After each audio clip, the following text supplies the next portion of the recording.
Hello guys! In this quick tutorial, I'm going to show you how to enable ChatGPT's Study and Learn mode. First, click on this button here, then select Study and Learn. Now, the mode is enabled. Let's try it out.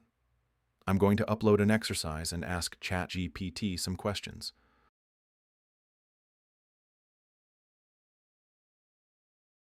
First, I'll ask it to explain the exercise.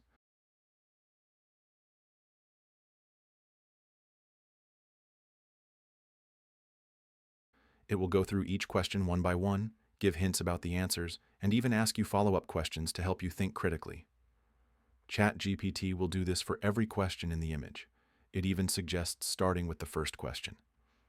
But let's ask it to answer all the questions with clear explanations so we can understand everything step by step.